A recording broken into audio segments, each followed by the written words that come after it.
എൻ്റെ പേര് സിജി റോയി. ഞാൻ ചൂരൽമല സെൻറ്റ് സെബാസ്റ്റ്യൻ ചർച്ചിൽ നിന്നും വരുന്നു. ഞാൻ 3/11/2019 വന്ന് കൃപാസനത്തിൽ വന്ന് ഉടമ്പടി എടുത്തു. ഞാൻ വരാനുണ്ടായ കാരണം എന്ന് പറഞ്ഞാൽ എൻ്റെ നട്ടലിന് 2 സ്ഥലത്ത് അകൽച്ചയായിരുന്നു. എനിക്ക് നടക്കാൻ സാധിക്കില്ല. നട്ടലിന് അകൽച്ച വന്നിട്ടുള്ള എല്ലാവർക്കും അറിയാം. നടക്കാൻ സാധിക്കില്ല, ഇരിക്കാൻ സാധിക്കില്ല, കിടക്കാൻ സാധിക്കില്ല, സ്വന്തമായിട്ട് വസ്ത്രം ധരിക്കാനായിട്ട് സാധിക്കില്ല, യാതൊരു കാലൊന്നും ഇടറാൻ പാടില്ല. അങ്ങനത്തെ ഒരുപാട് പ്രയാസങ്ങളിലൂടെയായിരുന്നു ഞാൻ പോയിക്കൊണ്ടിരുന്നത്. അപ്പോഴാണ് എൻ്റെ അനിയത്തി കൃപാസനത്തിനെക്കുറിച്ച് പറയുകയും ഞാൻ യൂട്യൂബിൽ കൃപാസനത്തിനെ പറ്റി സെർച്ച് ചെയ്യുകയും ചെയ്തു. അപ്പോൾ എനിക്ക് ഇവിടെ വരണമെന്ന് വളരെയേറെ ആഗ്രഹം, എത്ര ആഗ്രഹം എന്ന് പറഞ്ഞാൽ എനിക്ക് പറയാൻ സാധിക്കില്ല, അത്രയേറെ ആഗ്രഹമായിരുന്നു. പക്ഷേ എനിക്ക് യാത്ര ചെയ്യാൻ കഴിയില്ല. അപ്പോൾ ഞാൻ വണ്ടി ബുക്ക് ചെയ്ത് എൻ്റെ മകളുടെ കമ്മൽ കൊണ്ടുപോയി പണയം വെച്ച് ആ പൈസയൊക്കെ കയ്യിൽ കരുതി, ഒരുപാട് പൈസയൊക്കെ കയ്യിൽ കരുതി.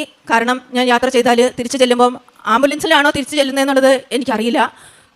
ആ ഒരു അവസ്ഥയിലൂടെ ആണ് ഞാനിവിടെ കടന്നു വന്നത്. ഞാനിവിടെ കടന്നു വരുന്ന സമയത്ത് ഈ ഒരു ഹാളിൽ കസേരകളൊന്നുമില്ല. ജോസഫ് അച്ഛൻ ഇവിടെ ഇല്ല. ഞങ്ങളോട് ഇവിടെ വന്ന് ഞങ്ങളോട് ഇരിക്കാൻ പറഞ്ഞു. ഒരു 10 മിനിറ്റ് എന്ന് പറഞ്ഞിട്ട് ബ്രദർ ഒരു 30 സെക്കൻഡ് കഴിഞ്ഞിട്ടാണ് തിരിച്ചെത്തുന്നത്. 30 മിനിറ്റ് കഴിഞ്ഞിട്ടാണ് തിരിച്ചെത്തുന്നത്. അപ്പോൾ ഞാൻ തിരിഞ്ഞ് നോക്കുമ്പോൾ എല്ലാവരും അവിടെ ഇരിക്കുകയാണ്. എനിക്കിരിക്കാൻ കഴിയണില്ല. എന്നെ ആരോ അവിടെ പിടിച്ചിരുത്തിയതുപോലെ എന്നെ അവിടെ ഞാൻ അവിടെ ഇരുന്നു, കാൽ നീട്ടി അവിടെ ഇരുന്ന് ഞാൻ വരുന്ന സമയത്ത് എനിക്ക് കാലിൽ നിർഗന്ധല മുതൽ എനിക്ക് കാലിൻ്റെ പാദത്തിലൊന്നും വേദന ഉണ്ടായിട്ടില്ല. പക്ഷെ ഞാൻ ഇരുന്ന് കഴിഞ്ഞപ്പോൾ എൻ്റെ കൈ പൊട്ടിപ്പോകുന്നു, എൻ്റെ തല മുതൽ ഉള്ളംകാല് വരെ വേദന. അപ്പോൾ ഞാൻ അമ്മേനോട് ചോദിച്ചു, പരിശുദ്ധ അമ്മയെ, ഞാൻ വയനാട്ടിൽ നിന്നും ഇവിടം വരെ വന്നിട്ട് ഞാൻ തിരിച്ചു പോകുന്നത് ആംബുലൻസിലായിരിക്കുമോ? എന്നെ നോക്കാനായിട്ട് എനിക്ക് ആരുമില്ല. എല്ലാവരും കുടുംബമായിട്ട് അനിയത്തിയും സഹോദരങ്ങളൊക്കെ ഉണ്ടെങ്കിലും അവരവരുടേതായ കുടുംബജീവിതത്തിൽ കഴിയുന്നിടത്ത് എന്നെ നോക്കാനായിട്ട് ആരുമില്ല അല്ലല്ലോ അമ്മേ.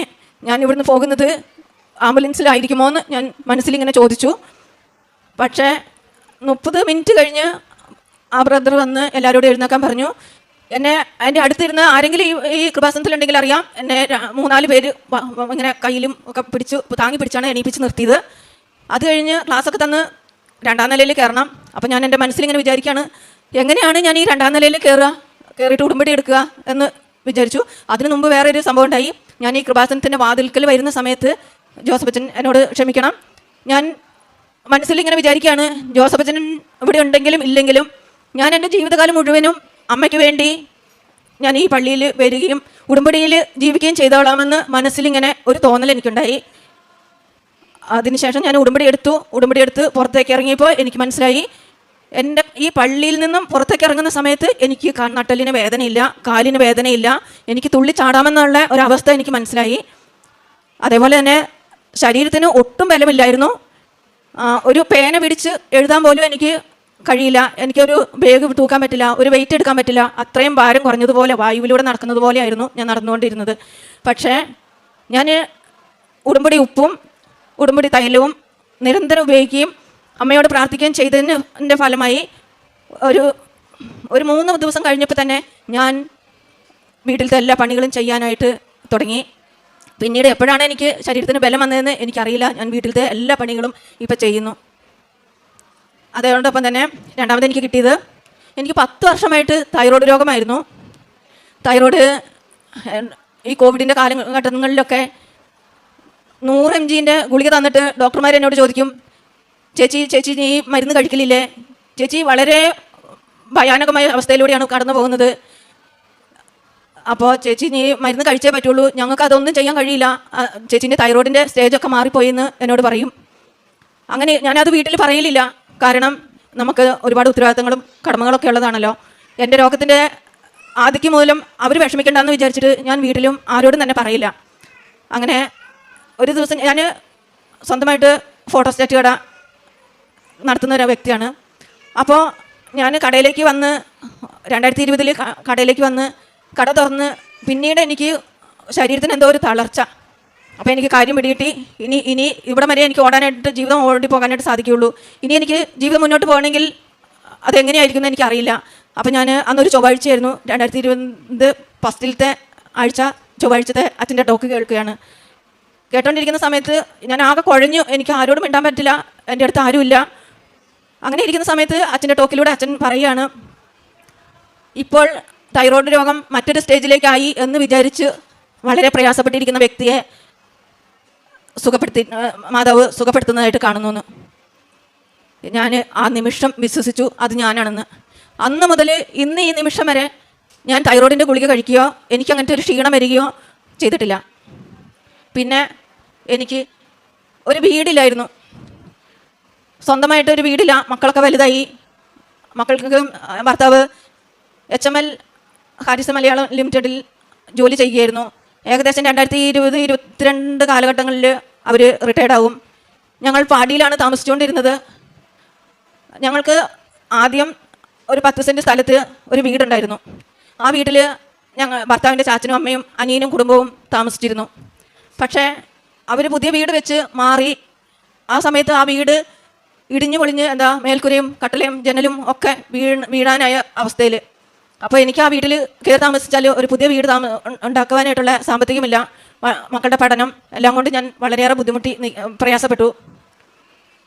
അങ്ങനെ ഇരിക്കുമ്പോഴാണ് ഞാൻ ഇവിടെ വന്ന് ഉടുമ്പടി എടുത്ത് ആദ്യത്തെ ആഴ്ച മുതൽ ഞങ്ങൾക്ക് കുടുംബസ്വത്തായി കിട്ടിയ സ്ഥലത്ത് കൊണ്ടുപോയിട്ട് വിശ്വാസ പ്രമാണവും സർവസ്നയും പ്രതീക്ഷീകരണ പ്രാർത്ഥനയും ചൊല്ലി പച്ചത്തിരിയും നീലത്തിരിയും ഉടുമ്പടി ഉപ്പും തൈലവും ആ സ്ഥലത്ത് കൊണ്ടുപോയി ഇട്ട് നിരന്തരം ഞാൻ പ്രാർത്ഥിക്കാൻ തുടങ്ങി. നെഞ്ചുപൊട്ടി കരഞ്ഞ് പ്രാർത്ഥിക്കാൻ തുടങ്ങി. ഒരു ലോൺ കിട്ടില്ല, കാരണം എൻ്റെ മകന് ലോൺ എടുത്തിട്ട് അത് അടയ്ക്കാൻ സാധിക്കാണ്ട് ഇരിക്കുന്ന സമയമായിരുന്നു. അപ്പോൾ ലോൺ ഞങ്ങൾ പോയി അന്വേഷിച്ചിട്ട് കിട്ടില്ല. പഞ്ചായത്തിൽ നിന്ന് ഞങ്ങൾക്ക് വീടിന് പാസ്സായി കിട്ടൂല. അങ്ങനെ ഞാൻ പരിശുദ്ധ അമ്മേനോട് നിരന്തരം പ്രാർത്ഥിച്ച് ഞാൻ പഞ്ചായത്തിൽ പോയി അപേക്ഷ കൊടുത്തപ്പം ഞങ്ങളുടെ അപേക്ഷ അവിടെ ചുമന്ന മഷിയിൽ എഴുതി വെച്ചിരിക്കുന്നു, ഞങ്ങൾക്കതിന് അർഹതയില്ല, വീടിന് അർഹതയില്ല എന്ന് പറഞ്ഞിട്ട് അതിൽ എഴുതി വെച്ചിരിക്കുക. അപ്പം യാതൊരു കാരണവശാലും ഞങ്ങൾക്ക് വീട് കിട്ടില്ല എന്നുള്ളത് ഉറപ്പായി. ഞാൻ പരിശുദ്ധ അമ്മേനോട് കൊണ്ടുപോയി അമ്മേനോട് പറഞ്ഞു, അമ്മേ എനിക്ക് സംസാരിക്കാൻ അറിയില്ല, എനിക്ക് വീട് വേണം, എനിക്ക് എൻ്റെ മക്കൾക്കും കയറി കിടക്കാനായിട്ടൊരു വീട് വേണം, എന്ത് ചെയ്യണമെന്ന് എനിക്കറിയില്ല, അമ്മ അവിടെ നിന്ന് എനിക്കെല്ലാ കാര്യങ്ങളും സാധിച്ചു തരണം എന്ന്. ഞാൻ നിരന്തരം വീട് വയ്ക്കാനുള്ള സ്ഥലത്ത് വന്ന് പ്രാർത്ഥിക്കുമായിരുന്നു. അതിൻ്റെ ഫലമായി ഇന്ന് എൻ്റെ കാങ്കെ എൻ്റെ കേൾക്കെ എത്രയോ പേര് വന്നിട്ട് ഇവർക്ക് എങ്ങനെയാണ് ഇങ്ങനെയൊരു വീട് കിട്ടിയതെന്ന് ചോദിക്കുന്നത് ഞാൻ പല പ്രാവശ്യം കേട്ടിട്ടുണ്ട് എൻ്റെ ചെവിയിൽ. എനിക്ക് പഞ്ചായത്തിൽ നിന്ന് 4 ലക്ഷം രൂപ പാസ്സായി, ലോണ് തരൂല എന്ന് പറഞ്ഞ ബാങ്കുകാർ എനിക്ക് പല പ്രാവശ്യമായി പല ലോണുകൾ തന്ന് എൻ്റെ വീട് വളരെ മനോഹരമായ ഒരു വീട് എനിക്ക് ഇന്ന് തന്നിരിക്കുന്നു. അമ്മ മാതാവിനും ഈശോയ്ക്കും കോടാനുകോടി നന്ദി പറയുന്നു. അമ്മയുടെ പ്രത്യക്ഷീകരണത്തിൻ്റെ സ്ഥിരം സാക്ഷിയായി ഉയർത്തിയതിനെ ഓർത്തുകൊണ്ട് ഇനി ഒരുപാട് കാര്യങ്ങൾ അമ്മ എനിക്ക് ചെയ്തു തന്നിട്ടുണ്ട്. പക്ഷേ എൻ്റെ മക്കളെയും കൊണ്ട് വരാത്തത് കൊണ്ട് എനിക്കിവിടെ പറയാൻ സാധിക്കില്ല. ഞാൻ ഇനിയും ഈ അമ്മ മാതാവ് പ്രതിഷ്ഠപ്പെട്ട ഈ ആൾത്താരിയിൽ വന്നു നിന്ന് സാക്ഷ്യം പറയും. ഞാൻ ഉടമ്പടി എടുത്ത അന്ന് മുതൽ ഞാൻ ആദ്യം ഒരു 3 ജപമാല ചൊല്ലും, അങ്ങനെ മക്കളെയും കൊണ്ട് കിടക്കലായിരുന്നു. പക്ഷേ ഞാൻ എത്ര ജോലി ഉണ്ടെങ്കിലും എത്ര 11 മണി 12 മണി ആയാലും ഞാനൊരു സമ്പൂർണ്ണ ജപമാല ചൊല്ലി കുടുംബ പ്രാർത്ഥന ചെല്ലാതെ കിടക്കില്ല. അതേപോലെ തന്നെ പത്രം, ഞാൻ എൻ്റെ അനുഭവങ്ങൾ ഓരോ ബസ് സ്റ്റാൻഡിലും ഓട്ടോറിക്ഷക്കാർക്കും ലോട്ടറി വിൽക്കുന്നവർക്കും എൻ്റെ അയൽവാസികൾക്കും ഒക്കെ നടന്ന് എൻ്റെ അനുഭവങ്ങൾ പറഞ്ഞ് ഞാൻ അവർക്ക് പത്രങ്ങൾ കൊടുക്കും. എന്നെക്കൊണ്ട് കഴിയുന്ന വിധം പൊതിച്ചതേറ് മേടിച്ച് നിരാലംബരായ ആളുകൾക്ക് ഞാൻ കൊടുക്കും.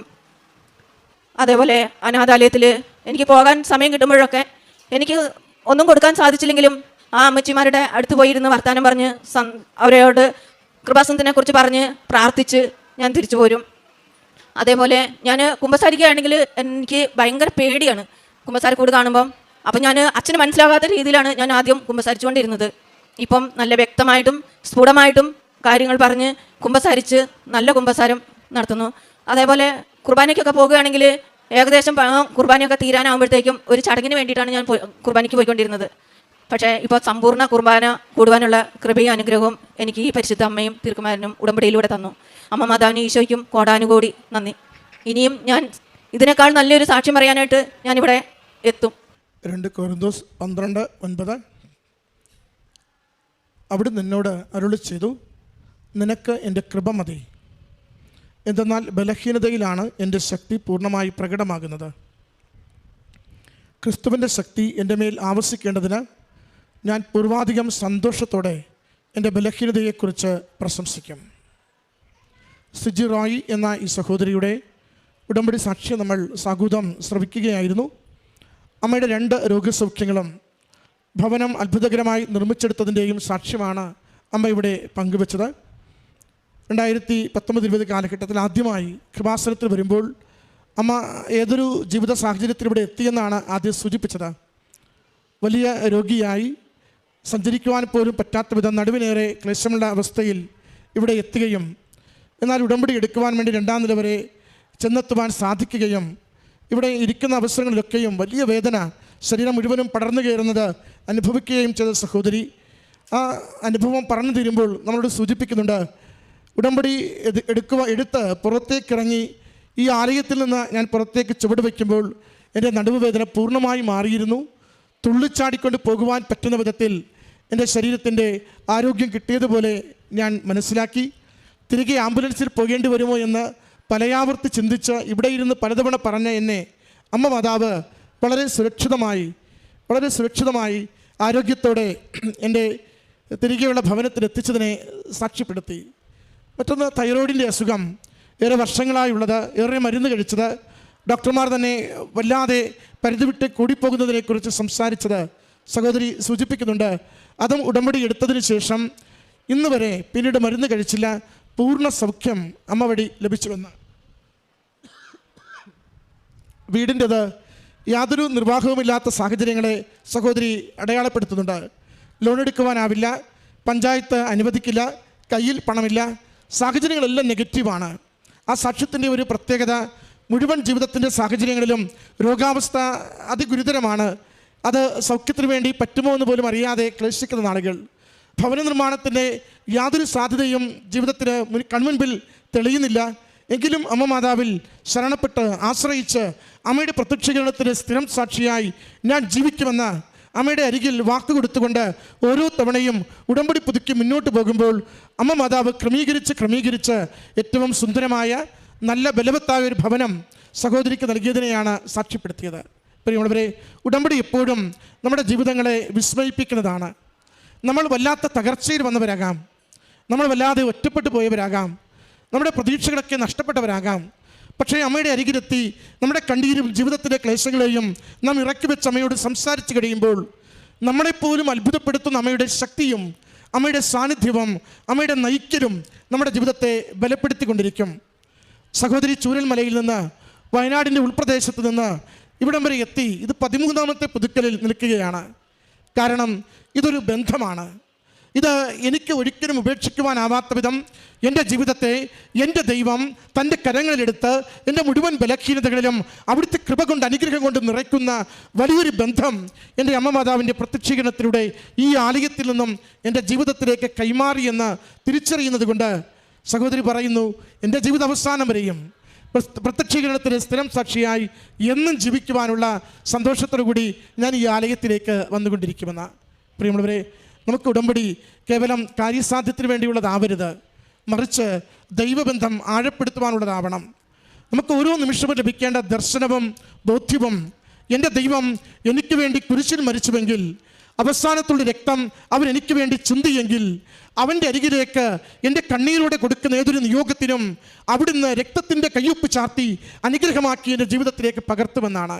അതിന് നമുക്ക് കാനായിൽ ഒന്നുമില്ലായ്മയിൽ മുന്തിരിച്ചാറ് നിറയെ വിതരണം ചെയ്യുവാൻ കാരണക്കാരിയായ ഇല്ലായ്മകളിൽ മധ്യസ്ഥയായ പരിശുദ്ധമ്മ കൂടെ നിന്ന് പറയും, നിനക്കെൻ്റെ കൃപ മതി, നിൻ്റെ ബലഹീനതകളിൽ നിന്നെ സഹായിക്കുവാൻ ഞാൻ നിൻ്റെ കരം പിടിക്കും. നിൻ്റെ ജീവിതത്തിൻ്റെ രോഗദുരിതമാവട്ടെ, കഷ്ടനഷ്ടങ്ങളാവട്ടെ, മുന്നിൽ യാതൊരു വെളിച്ചവും കാണാത്ത ഇരുട്ടിൻ്റെ മേഖലകളാവട്ടെ, ഞാൻ നിനക്ക് ഈശോയുടെ പ്രകാശവും ഈശോയുടെ സന്തോഷവും ജീവിതത്തിൻ്റെ അനുഭവമാക്കി മാറ്റിക്കൊണ്ടിരിക്കുമെന്നാണ്. അതിൻ്റെ സാക്ഷ്യമാണ് ഈ മകൾ ഈ അൾത്താരയിൽ പങ്കുവച്ചത്. ഈ കുടുംബത്തിന് ലഭിച്ച എല്ലാ അനുഗ്രഹങ്ങൾക്കും സംരക്ഷണത്തിനും അമ്മ മാതാവിനും തിരുക്കുമാരനും നന്ദി പറഞ്ഞുകൊണ്ട് കരങ്ങളടിച്ച് ഈ സാക്ഷ്യം നമുക്ക്